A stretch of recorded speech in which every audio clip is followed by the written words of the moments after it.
샬롬 할렐루야. 욥기 12장 7절에서 22절이요. 이제 모든 짐승에게 물어보라. 그것들이 네게 가르치리라. 공중의 새에게 물어보라. 그것들이 또한 네게 말하리라. 땅에게 말하라. 네게 가르치리라. 바다의 고기도 네게 설명하리라. 이것들 중에 어느 것이 여호와의 손이 이를 행하신 줄을 알지 못하랴. 모든 생물의 생명과 모든 사람의 육신의 목숨이 다 그의 손에 있느니라. 입이 음식의 맛을 구별함 같이 귀가 말을 분간하지 아니하느냐. 늙은 자에게는 지혜가 있고 장수하는 자에게는 명철이 있느니라.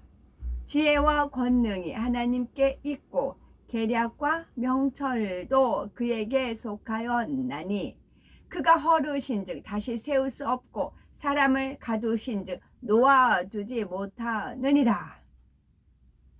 그가 물을 막으신즉 곧 마르고 물을 보내신즉 곧 땅을 뒤집나니 능력과 지혜가 그에게 있고 속은 자와 속이는 자가 다 그에게 속하였으므로 모사를 벌거벗겨 끌어가시며 재판장을 어리석은 자가 되게 하시며 왕들이 맨 것을 풀어 그들의 허리를 동이시며 제사장들을 벌거벗겨 끌어가시고 권력이 있는 자를 넘어뜨리시며 충성된 사람들의 말을 물리치시며 늙은 자들의 판단을 빼앗으시며 귀인들에게 멸시를 쏟으시며 강한 자의 띠를 푸시며 어두운 가운데에서 은밀한 것을 드러내시며 죽음의 그늘을 광명한 데로 나오게 하시며.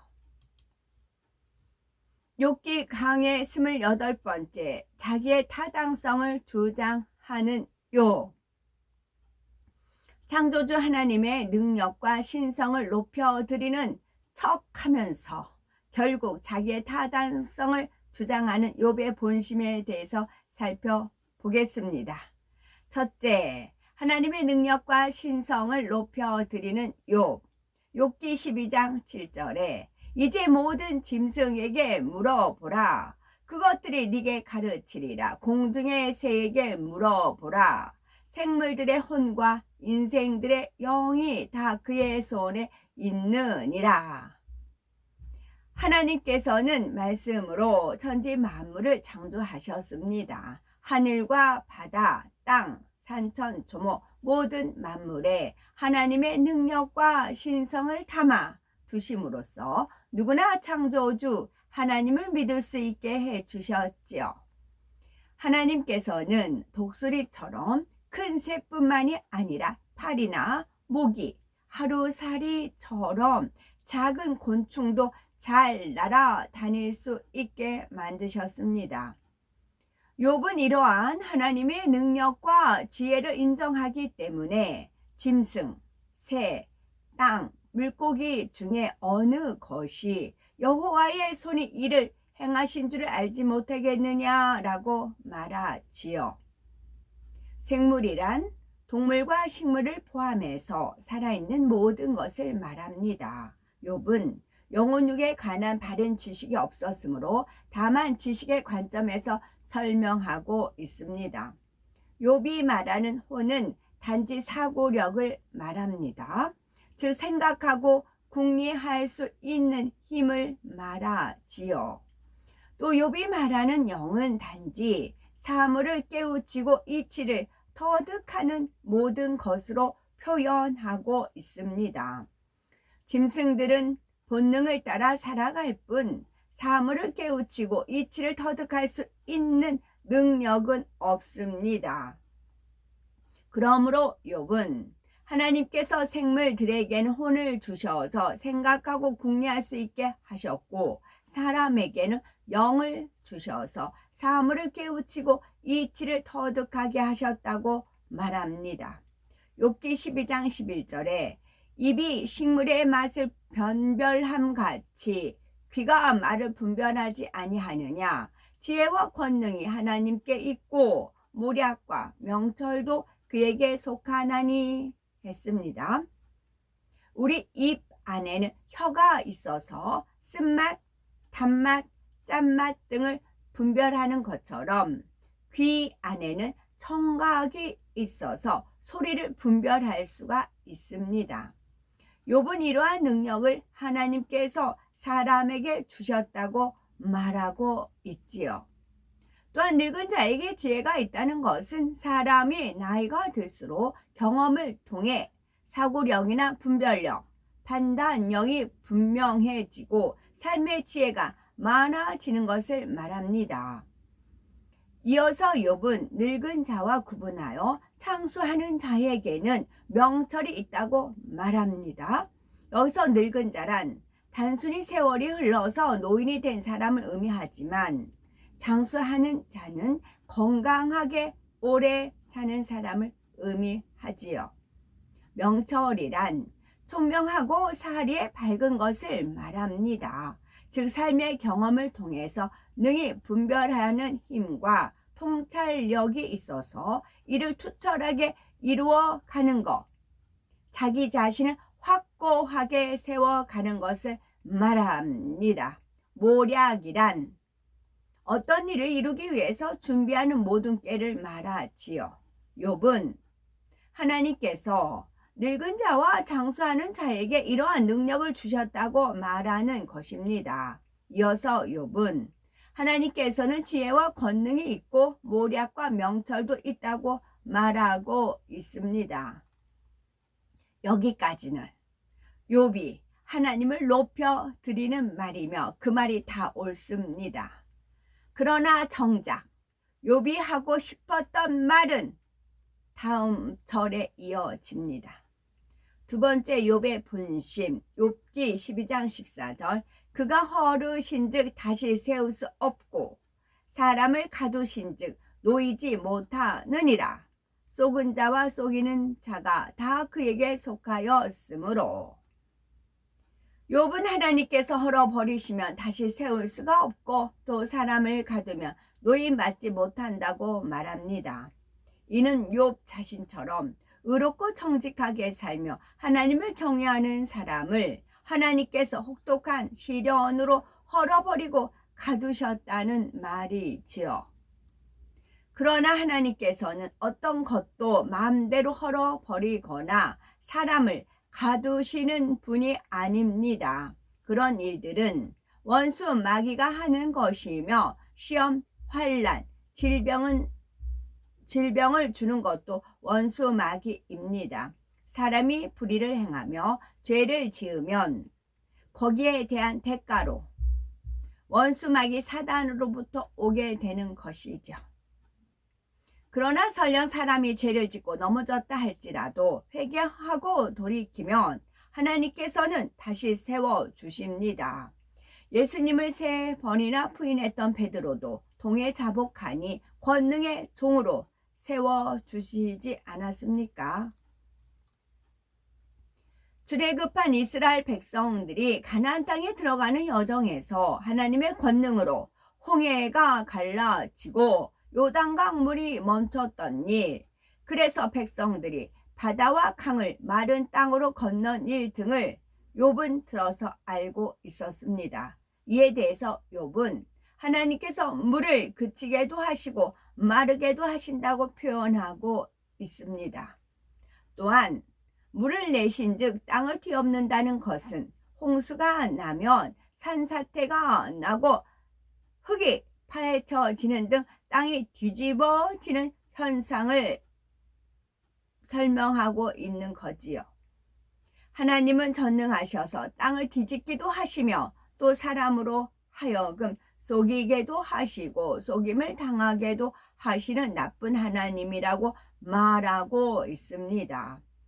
속는 것도 속이는 것도 하나님의 능력 가운데서 그렇게 만든 것이니 결국 순전하고 의로운 욥 자신도 하나님으로부터 이런 곤욕을 당하며 멸시천대를 받고 조롱거리가 되었다는 말이지요. 욥은 앞에서 하나님의 전능하심과 위대하심을 표현하였습니다. 하지만 이는 하나님을 높여드리려는 목적이 아니라 이런 힘이 있는 하나님께서 의인인 자신을 이렇게 괴롭히신 거라고 설명하고자 하는 것입니다. 친구들에게 나쁜 하나님으로 인식시키기 위해서 고도의 작전을 사용하는 것이지요. 욥은 속는 자와 속이는 자가 하나님께 속하였다며 나쁜 하나님으로 몰아가고 있지만 우리 하나님은 결코 그러하신 분이 아니십니다. 세상에는 어떻게 하면 불로소득을 얻을까? 세상에서는 어떻게 하면 남을 속여서 부자가 될까? 이런 악한 지혜를 동원하는 사람들이 있는데 이는 사단이 주는 지혜입니다. 거짓과 속임은 원수 마귀의 속성이기 때문이지요. 하나님께서 우리에게 주시는 지혜는 예수 그리스도를 아는 지혜, 구원받을 수 있는 지혜, 성결에 이르는 지혜입니다. 욥기 12장 17절 모사를 벌거벗겨 끌어가시며 재판장으로 어리석은 자가 되게 하시며 재판장들을 벌거벗겨 끌어가시고 권력이 있는 자를 넘어뜨리시며. 욥은 선진들을 통하여서 이스라엘 역사에 대해 들었습니다. 성경을 보면은 어떤 모사꾼이 아무리 뛰어난 계획을 세워도 하나님께서 그 지혜를 폐하여 버리시면 아무런 소용이 없는 경우가 나옵니다. 예를 들면 아히도벨은 다윗 왕의 신하로서 매우 뛰어난 모사요 전략가였습니다. 그런데 압살롬이 반역하였을 때 그는 다윗을 떠나서 압살롬에게 가담하였죠. 그러나 하나님께서 그의 모략을 파하기로 작정하시니 이룰 수가 없었고 마침내 승리는 하나님께서 함께 하시는 다윗 왕에게 돌아갔습니다. 또 주변 나라에서 수십만의 군대를 동원하여 이스라엘을 침략해 와도 하나님께서 역사하시면 자중 질환이 일어나 순간에 멸망해 버린 경우도 욥은 들어서 알고 있습니다. 그러니 욥은 아무리 모사꾼이 좋은 지혜를 냈어도 하나님께서 그 지혜를 없애 버리시면 그는 끌려갈 수밖에 없다고 말을 하는 것이죠. 또한 욥은 하나님은 재판장으로 어리석은 자가 되게 하신다라고 주장합니다. 재판장은 공의로운 판결이 생명이지요. 그런데 하나님이 재판장으로 하여금 어리석은 판결을 내리게 만드신다는 말입니다. 정작 욥이 하고 싶은 말은 하나님은 공의롭지 못하시기에 의롭고 선한 자기를 이토록 고통스럽게 만들어 놓은 거라는 것입니다. 하나님께서는 재판장으로 하여금 어리석은 재판을 하도록 만드는 분이니 그러한 하나님 역시 어리석은 재판장이심을 비유들어 설명하는 것이지요. 열왕이 맨 것을 풀어 그들의 허리를 동인다는 것은 왕의 권세를 꺾어 버리는 것을 말합니다. 욥은 이스라엘의 역사를 볼 때 왕들도 포로로 잡혀가고 죽임 당했던 경우를 떠올리면서 이렇게 말하고 있는 것이죠. 또 욥은 자기가 볼 때 착하고 의로운 제사장들도 포로로 잡혀가거나 죽임당하고 권력자가 하루아침에 무너지는 것도 역사를 통해 알았죠. 욥은 이 모든 것을 하나님께서 하신 것이 아니냐고 비유들어 설명하고 있습니다. 세 번째, 자기의 타당성을 주장하는 욥. 욥기 12장 20절 충성된 자의 말을 없이 하시며 죽은 자의 지식을 빼앗으시며 방백들에게 멸시를 쏟으시며 강한 자의 띠를 푸시며. 욥이 역사를 돌아볼 때 사울 왕은 하나님 앞에 충성을 했는데 하나님께서 그를 버리셨습니다. 그러나 사울은 교만과 사심 가운데 생각을 동원하여 불순종을 거듭함으로써 결국 하나님께 버림받은 것이죠.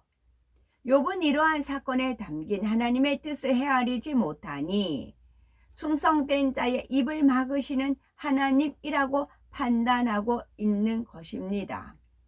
또 하나님은 늙은 사람의 지식을 빼앗는 것이 아니라 사람이 늙어도 강건하기를 원하시며 더욱 지혜롭고 총명하기를 원하십니다. 그런데 일반적으로 사람은 나이가 들수록 기억력이 없어지거나 분별력이 흐려지는 경우가 많습니다. 욥은 이 또한 하나님께서 그렇게 만드신 것이라고 주장하고 있으나 사실은 인간 스스로가 그렇게 만들어가는 것입니다. 모세 선지자처럼 하나님을 사랑하고 경외하는 사람들은 나이가 들어도 건강하고 지혜롭습니다. 하나님을 믿지 않는 사람들 중에도 마음이 선하고 정직하게 사는 사람은 깨끗하고 곱게 늙어가는 것을 볼 수가 있지요. 방백들은 지도자의 위치에 있는 사람을 말합니다. 그런데 만일 하나님께서 조직을 이끄는 지도자들에게 멸시를 쏟으신다면 얼마나 나쁜 하나님입니까?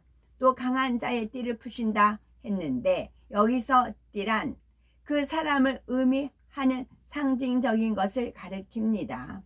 예를 들면 삼손의 띠는 머리털이었지요. 삼손의 머리털을 잘라 버리니 힘을 잃고 조롱받고 두 눈이 뽑혀서 멸시천대를 받는 신세가 되었죠. 그렇다면 욥의 강한 띠는 무엇이었습니까? 높은 지식, 지혜, 부와 명예, 많은 사람을 가르칠 수 있는 능력, 존경받는 위치 등이었습니다.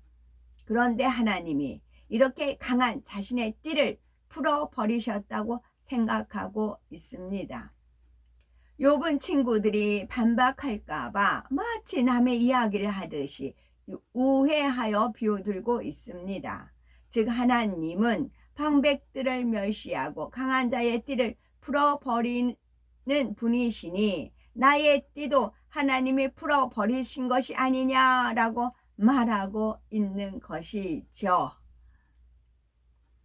욥이 연단이 오기 전에는 자신에게 악이 있는 줄 모를 정도로 행위적인 면에서는 온전했습니다. 중심을 보시는 하나님께서 연단을 통해 욥의 본성 속에 있는 악의 모양들을 드러내시니 비로소 자신의 참모습을 발견하게 됩니다. 그리고 하나하나 버리는 과정을 통해서 하나님께서 인정하시는 선의 모습으로 나와 축복을 마음껏 받아 누리게 되지요.